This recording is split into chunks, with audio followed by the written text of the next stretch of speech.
Iniciamos la semana el lunes y también la iniciamos tratando de recobrar la memoria de hace 24 años. Exactamente hace 24 años, un día como hoy, la ciudad estaba prácticamente, no sitiada, pero sí tenía varias movilizaciones, varios lugares bloqueados, la plaza principal estaba sitiada y bueno, el día de hoy queremos recordar precisamente este detalle histórico, este hito histórico en realidad que ha marcado muchísimo a varias generaciones. Y para ello hemos invitado a uno de los artífices de lo que ha significado la Guerra del Agua, Óscar Olivera, una gran persona y también un dirigente por mucho tiempo. Has estado con los Fabriles, has estado con la Coordinadora del Agua y ahora estás con una lucha dentro de lo que es la Fundación Abril. Bienvenido, Óscar, a Sin Mordaza, y bienvenidos todos acá al programa, que vamos a tener muchísimos datos interesantes en toda la hora que corresponde al programa. Bienvenido, Óscar. Hola, muy buenas noches a ti, agradecerte por la convocatoria a este programa. Y contento de encontrarme acá contigo porque ambos hemos sido un poco artífices e importantes protagonistas, diría yo, en la Guerra del Agua hace 24 años. Un hito, como tú muy bien decías, histórico, no solamente para Cochabamba, yo diría para el país y para el mundo, porque la Guerra del Agua, con todas sus consecuencias que haya tenido posteriormente hasta el día de hoy, significó pues una inspiración para muchas partes del mundo, particularmente para los pueblos, y también significó temor de cómo un proceso organizativo venido desde muy abajo hizo temblar las estructuras del Estado boliviano. Hubo solamente un impacto político, también fue un impacto social que se consiguió con el tema de la recuperación o sobre la posesión de los recursos naturales a partir de lo que ha significado la Guerra del Agua.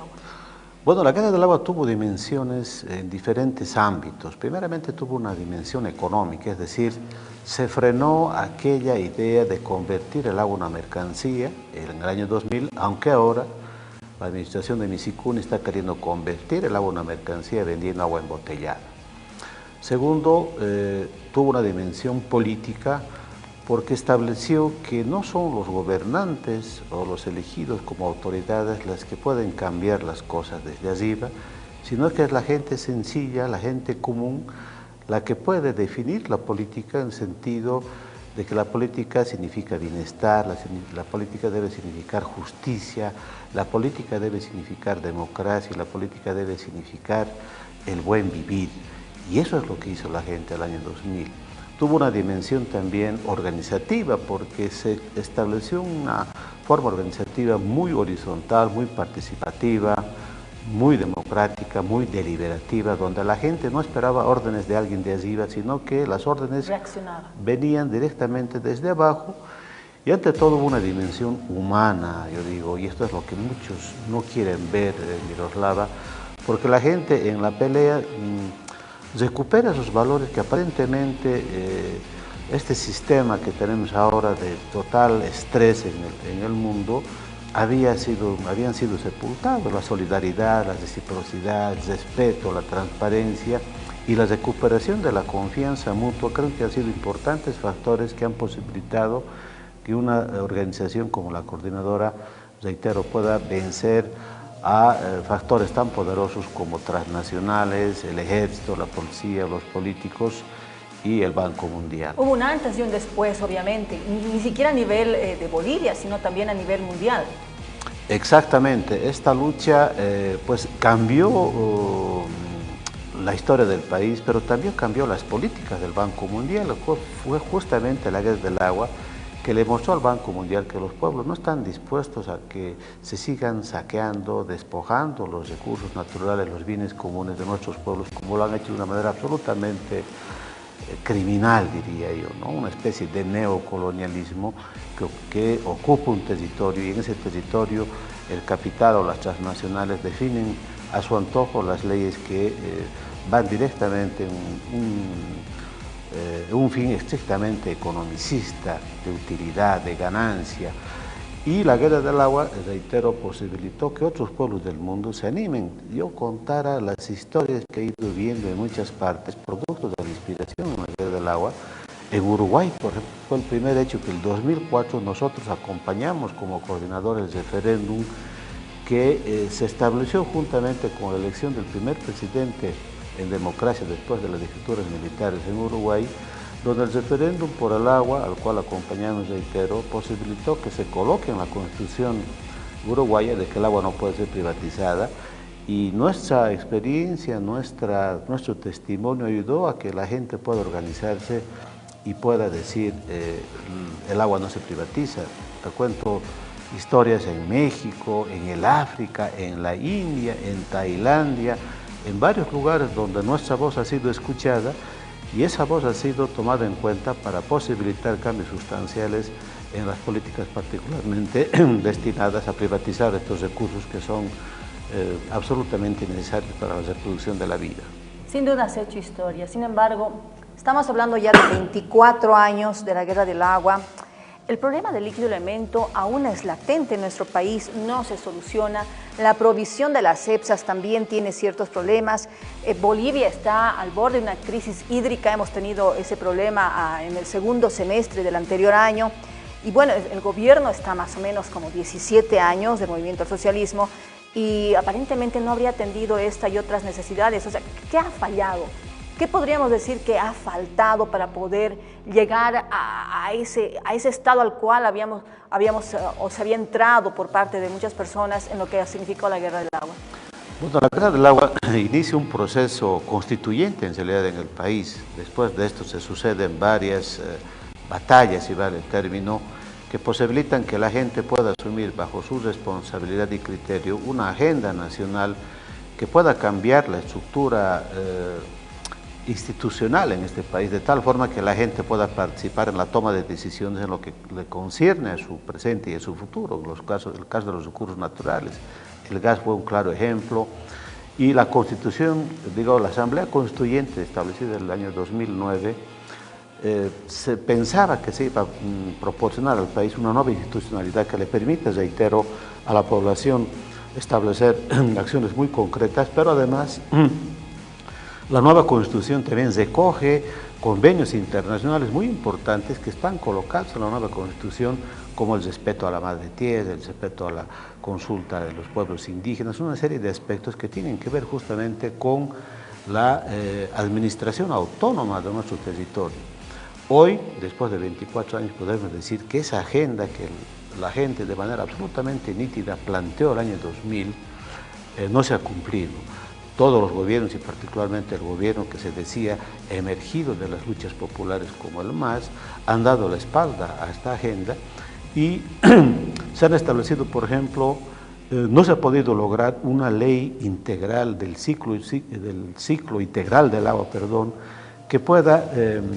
garantizar y ordenar lo que está pasando con el agua en este país. Hoy tenemos contaminaciones en los ríos, en las lagunas, tenemos perforación de pozos por aquí y por allá, se están ampliando las fronteras agrícolas con... Una vía que tiene un medio como es nómada, se ha encontrado también una población indígena en el oriente boliviano, donde hay una construcción de una vía, de un camino que les impide llegar a un río y no tienen acceso al agua. Entonces creo que en este país han habido intereses económicos muy importantes que se han ligado a la política, y los políticos, por mantenerse en el poder, han establecido estas ligazones. Por ejemplo, las cooperativas mineras que trabajan para grandes transnacionales chinas, Están ahí los cañeros, los soyeros que han ampliado tremendamente su frontera agrícola de Itero. Están grandes intereses, poderosísimos intereses de grandes transnacionales, chinas particularmente, que han invadido nuestro territorio y han establecido una política en función de seguir saqueando nuestros recursos. Por eso es que después de 24 años Miroslava se establece hoy, desde el diciembre del año pasado, una organización que emerge desde estas viejas luchas, viejas experiencias y con nuevas realidades, enfrentando nuevas realidades, la Comunidad del Agua. Un espacio organizativo que pretende incorporar en sus filas no solamente a organizaciones sociales de base, sino también institucionales, las universidades, las ONGs, los medios de comunicación, porque ya no estamos hablando simplemente de la privatización o no de una fuente, de las fuentes de agua, sino estamos hablando de la vida misma como tal. No es posible que se esté atentando contra la vida con la contaminación de nuestros ríos. Sumado a esto el tema del cambio climático que está ocasionando desastres naturales terribles y la gente ha perdido prácticamente el valor que tiene la naturaleza para la reproducción de la vida. ¿Por qué Tiquipaya y Colcapira, nos preguntamos, al margen del cambio climático, por qué Tiquipaya y Colcapira son en este momento las zonas de más desastre natural? Y es algo que la gente en este momento, escuchando y viéndome, puede reírse. Es una especie de llamada de atención y de respuesta de la naturaleza a todo el desastre que se ha ocasionado en estas dos zonas. Tiquipaya y Colcapira han sido las zonas más urbanizadas de Cochabamba. Ya están las consecuencias de los deslaves, los desastres, las inundaciones, las masabosas. Han talado bosques, han destruido las cuencas, y están las consecuencias de políticas absolutamente mercantilistas y que estamos viendo, están siendo ocasionadas realmente de una forma que tiene que ver con la vida misma de la gente y la tranquilidad que en estas dos poblaciones particularmente han estado tremendamente impactadas en estos últimos tiempos. La historia en sí, Oscar, ha demostrado que cuando un pueblo necesita de algo, necesita reclamar por algo, cuando la naturaleza es de alguna forma, podríamos decir, destruida, los efectos son inmediatos. A veces las personas, nosotros vivimos en un cierto confort, en una zona de confort, en la cual no percibimos cuánto daño pueden estar haciendo empresas, industrias, el hecho de que se hagan proyectos, obras sin tomar en cuenta las consecuencias medioambientales. Son varias cosas, varios puntos que obviamente cambian esa lucha que se dio en las calles de la guerra del agua a una lucha mucho más férrea, podríamos decir, en lo que implica lo que es ahora la Fundación Abril. Tengo entendido y he tenido también la dicha de poder ver de cerca varios de tus proyectos, que hay poblaciones que están aprendiendo lo que implica la cosecha del agua, por ejemplo, o cómo poder aprovechar la poca agua que tienen para hacer plantaciones y viveros. Son detalles pequeños ya para finalizar, tomando en cuenta que, bueno, uno puede acudir a que los gobiernos hagan algo, pero a veces no podemos esperar mucho de ellos y es necesario, porque el tiempo apremia, tomar las acciones en las manos. Yo creo que el presente y el futuro de un proceso de reconstrucción de la vida como tal, Miroslava, está en el establecimiento de pequeños espacios que vuelvan a la tierra, que vuelvan a las raíces y que establezcan en algunos territorios formas de vida, recuperando la memoria, recuperando los ritos, recuperando nuestros mitos y nuestras leyendas como tal, y se pueda restituir esta relación con la naturaleza y esta relación con los seres humanos. Hay comunidades donde el 90% de las personas se han trasladado a las ciudades, campos abandonados, ancianos totalmente abandonados también viviendo en condiciones precarias, tierra que no se produce, tierra que no produce alimentos, el contrabando que genera toda una serie de situaciones, particularmente en el tema alimenticio, el uso de insecticidas, de pesticidas, es decir, son problemas mucho más complejos que hace 24 años y que tenemos que enfrentar de una manera totalmente distinta. La única forma de enfrentar esta situación, Miroslava, es otra vez organizarnos y discutir entre nosotros, reflexionar entre nosotros, deliberar entre la gente común qué está pasando en nuestras vidas y cómo podemos enfrentar de manera conjunta esta situación tan grave que, reitero, no solamente de una política interna, yo diría absolutamente indiferente a la vida cotidiana de la gente en nuestro país, sino también al cambio climático. ¿Cómo entre todos podemos asumir una responsabilidad que nos permita dejar a nuestros hijos que están viviendo hoy con nosotros y a nuestros nietos que van a vivir en el futuro una vida más digna? Si los cochabambinos, los bolivianos y toda la gente en muchas partes del mundo no establecemos estos espacios de reflexión, de acción, pero también de acción, no solamente podemos protestar y podemos cuestionar o podemos condenar lo que está pasando, sino hay que trabajar. Y como tú has visto en las comunidades, se está trabajando, se están restituyendo fuentes de agua, se están restituyendo la agroecología, se está restituyendo la cosecha de agua en las escuelas, se están implementando huertos escolares en las escuelas, de tal manera que los niños también puedan tener una relación con la naturaleza y aprendan que la única forma de sobrevivir en el futuro va a ser la producción de nuestros propios alimentos. De lo contrario, estamos condenados a estar sin agua, a estar sin alimentos, a deteriorar nuestra salud y finalmente morir. Por lo tanto, creo que la única manera, reitero, Miroslava, es el organizarnos nuevamente y de manera absolutamente fraterna, empezar a discutir nuestros problemas y enfrentar poco a poco la grave situación por la que estamos atravesando y los graves problemas que se van a venir en el futuro todavía. Agradecemos tu presencia, Óscar, agradecemos tu tiempo en Sin Mordaza. Hay muchos temas que podemos todavía sacar más tela, podríamos decir. Sin embargo, creo que con esto estamos mostrando un pequeño detalle, ¿no? Ha sido muy importante el hito histórico, sin embargo hay mucho camino todavía por andar, hay muchas deudas todavía por saldar, hay muchas heridas por sanar. Entonces, te esperamos tal vez en una próxima oportunidad para hablar de otras temáticas también relacionadas un poco a esta, pero esta semana estábamos aprovechando precisamente porque se recuerdan las jornadas de abril y porque en abril hace 24 años se dio precisamente